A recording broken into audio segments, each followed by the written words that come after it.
warahmatullahi wabarakatuh. Alhamdulillahirrabbilalamin. Wassalatu wassalamu ala asrofil anbiya'i wa mursalim Sayyidina Muhammad wa ala alihi wa ashabihi ajmain amma ba'du.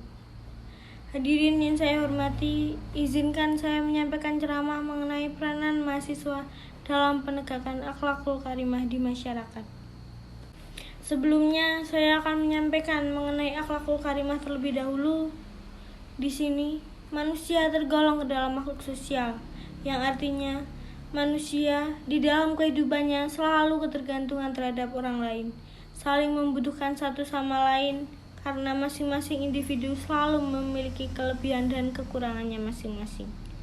Demikian juga kita yang hidup di lingkungan masyarakat harus dapat melakukan interaksi sosial, bisa membawa diri kita dengan baik, bisa meningkatkan kepedulian terhadap lingkungan sosial sekitar kita. Hal ini sangat penting dikarenakan di samping menetapi ibadah, juga harus menetapi hati, simpati dari masyarakat, sehingga semua kegiatan amar ma'ruf nahi mungkar dapat berjalan dengan lancar. Hadirin yang dirahmati Allah, manusia hidup pasti memiliki akhlak, entah itu akhlak terpuji maupun tercela. Sebutan dari akhlak terpuji adalah akhlakul karimah atau akhlakul mahmudah, sedangkan akhlak tercela disebut dengan akhlak mazmumah. Akhlakul karimah adalah akhlak yang baik, terpuji, yang diatur dalam norma yang menghubungkan antara sesama manusia dengan Tuhan serta alam semesta. Yang termasuk ke dalam akhlakul karimah antara lain taat kepada Allah Subhanahu wa taala, selalu menepati janji, melaksanakan amanah, berperilaku sopan, tawakal, sabar, syukur, dan perbuatan baik lainnya. Hadirin yang dirahmati Allah Subhanahu wa taala, dari pengertian di atas timbul pertanyaan, siapa objek akhlakul karimah? Yang menjadi objek akhlakul karimah sendiri yaitu seluruh lapisan masyarakat, baik kalangan perorangan maupun kelembagaan, pejabat maupun masyarakat biasa, keluarga maupun bukan keluarga, kalangan muslim maupun non-muslim, lingkungan, alam semesta, dan semua yang berinteraksi sosial dengan kita. Melakukan akhlakul karimah tidak hanya mengikuti ajaran agama, tapi juga menetapi aturan perundang-undangan dan norma etika yang berlaku dalam masyarakat. Tolak ukur baik dalam berakhlakul karimah adalah baik secara aturan, sikap, atau cara penyampaian menurut agama, yaitu Allah dan Rasul, aturan perundangan yang berlaku di negara yang telah kita tetapi, norma dan etika yang berlaku di masyarakat. Lebih tegas lagi, Nabi Muhammad SAW diutus oleh Allah Subhanahu wa taala untuk menyempurnakan budi pekerti atau akhlak, sebagaimana yang diriwayatkan dari hadis Nabi yang berbunyi, Innama bu'itstu li utammima sholihal akhlaqi. Artinya, sesungguhnya aku, Muhammad, diutus untuk menyempurnakan akhlak yang mulia.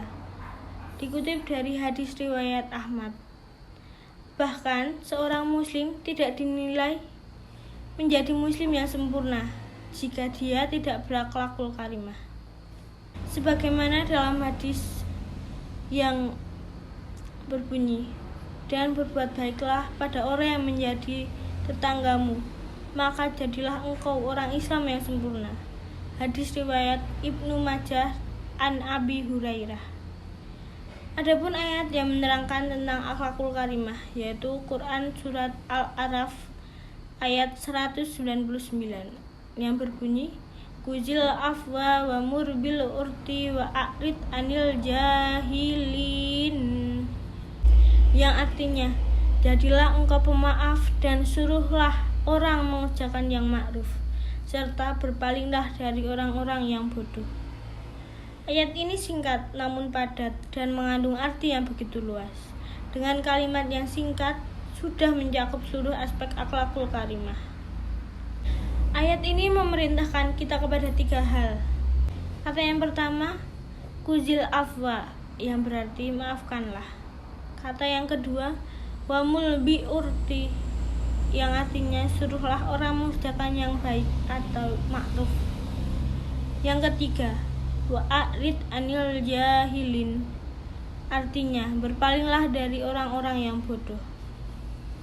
Jadi, kesimpulan dari ketiga perintah dari ayat tersebut yaitu kita sebagai muslim harus saling memaafkan dan melakukan hal-hal baik di dalam syariat Islam, serta bersabar dan berpaling dari orang-orang yang bodoh, dan juga memuliakan diri dengan cara tidak berdebat dengan mereka.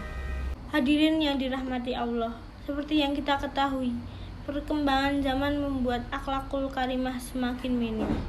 Hal ini dikarenakan banyaknya faktor yang mempengaruhi baik di lingkungan masyarakat maupun di sekolah. Sebagai mahasiswa harus memiliki kriteria akhlakul karimah yang lebih baik daripada anak sekolah dasar. Secara alami kita sebagai mahasiswa juga harus aktif mengikuti kegiatan di lingkungan masyarakat, baik lingkungan kos ataupun lingkungan rumah. Jangan sampai kita dipandang negatif oleh masyarakat sekitar hanya karena kita tidak dapat bersosialisasi dengan masyarakat. Adapun contoh-contoh menegakkan akhlakul karimah yang dapat kita terapkan yaitu sebagai berikut. Ada 7. Yang pertama, saling tegur jika bertemu tetangga. Yang kedua, bersikap sopan kepada siapapun.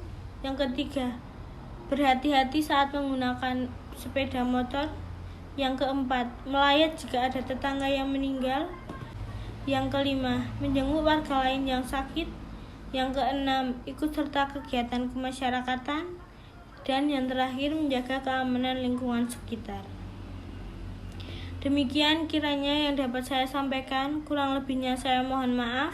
Jika ada kesalahan kata yang terucap dan atas perhatiannya saya ucapkan terima kasih. Akhirul kalam wabillahil taufiq wal hidayah. Wassalamualaikum warahmatullahi wabarakatuh.